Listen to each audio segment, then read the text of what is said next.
Hello, fellow Star Wars fans. It is Starrapter here, and welcome back to the channel. I'm excited as ever to talk about some new Star Wars comics that we got this week. We have two new issues to talk about. The first one being Dr. Aphra issue number 20. As always, we have that Crimson Rain, bright, powerful banner at the top of that comic issue. It's going to be going away pretty soon. We're getting the end of Crimson Rain. This one is codenamed Eternity, and this issue is all about Aphra getting in contact with the Spark Eternal, which is this Ascendant artifact. The Ascendant are people that existed in ancient times during the Sith, that they tried to use technology to master the Force. So this is an Ascendant item that Domina Tag wants, that Aphra wants to get before she can get her hands on it, so that way she doesn't tear the galaxy apart. So that leads her back to her old stomping grounds of this shrine that is actually buried underneath of the University of Barleth, which she went to get her doctorate. Along the way, she also has Kofan Ferris, who is a prior classmate, and you have the Sava of Barleth. And it takes all three of their blood to activate the Spark Eternal. When that is activated, Dr. Aphra makes contact with it. This item goes through her chest. She has a big gaping hole in her torso, and then it starts to have these vines and stuff coming out of the ground to embrace her, to basically bring her back to life with the Spark Eternal in her chest. And that's how the issue ends. Yes, I'm not making this up. This is as crazy and fantastical as we get in the Dr. Aphra series. And I will start right there where I'm talking about what is going on with Dr. Aphra, because I put this out on Twitter. I can suspend my disbelief only so far, because when your character has a gaping hole through their chest, and then they have these vines embracing her, and then this thing goes inside her chest and activates her like she's some kind of Walking Dead zombie or something, I have questions. I don't know if I'm really digging the direction of the story is going. I like certain elements of it. I like how we get a flashback sequence with Dr. Aphra and with Kofan Ferris. I like how we see their dichotomy, their dialogue and everything else, where they're opposites track kind of thing. I thought it was pretty cool to just see how everything is going, just with the storyline, with different powers that be that want this item. But now that we see what the item actually is capable of in action, I'm just like, okay, I don't know. I mean, Star Wars, right? It's fake, it's in space. There's a lot of crazy things that happen in Star Wars that for most outsiders looking in, it's like, what? This makes no sense. But for somebody that's inside the bubble, I'm even looking at this and going, okay, what is going on here, right? What is actually happening? How is this tying into the greater Star Wars universe when you have this ascendant kind of civilization that has this kind of power? I don't know. I'm very curious to hear what your guys' thoughts are. Let me know in the comment section down below for this another Dr. Aphra. She's like a cat. She has like 9 lives between being frozen in space and getting retrieved and Vader thinking she's dead. Now she's getting, shot through the stomach apparently. And that's okay. We're going to keep on going. We also have finally the second issue of Han Solo and Chewbacca. This is issue number 2. And this is called the Crystal Run Part 2. So we have to get Greedo, Han Solo, Chewbacca to Corellia to steal this item for Jabba, and that's how they're going to get paid. Last we left off with a huge reveal that this guy named Ovan is supposedly Han Solo's father. And we all know the history behind Han Solo. He was an orphan since a young age. We thought that the father was just out of the picture. Well, he shows up again. This entire issue is really just about Han Solo just coming to grips that this guy actually could be his father. So in this issue, we have Han that ends up getting this guy at a bar to his father, Ovan, to help him out on this job to get into the safe. They found the safe. It's very big. They can't get into it. They use his expertise to kind of help sneak into this place again to get the thing open, only to find it empty.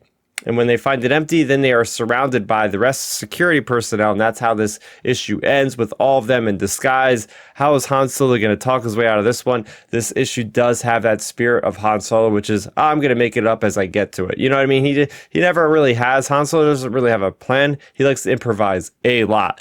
But the big crux of the story, as I said, is just the awesome stuff that is happening with Han and his father. Stuff that I didn't know I need, but it lends so much on his character where he is. So we start off the first page, and this is a flashback. You get to see a young Han Solo. It looks like, I don't know, maybe 7, 8, 9, 10, I don't know, somewhere in that range. But we get to learn that that's the impression he gets from his father is, I know. I know, because Han Solo keeps saying these things like it's cold, it's windy, and the father just keeps saying, I know. So we know that we get that from him. We also see that Han is even reluctant to accept this guy as his father, which I found that very cool because it's also like the reader. It's like, yeah, this isn't true. But he goes a step further and gives Han a hologram like picture of him and his son. And at that moment, he's giving him the dice. So we find that Han Solo gets the dice that we see in the Falcon, we see in Han Solo, we see in The Last Jedi. Those dice come from his father. And his father wanted him to have that better future. His father worked on the shipyards building YTE 1300s, and he wanted his son to actually do better for himself. So it's cool to see that Han Solo has that kind of mentality going forward of his father did have some kind of influence on his life. Going into other storylines is Greedo is such a jerk in this issue.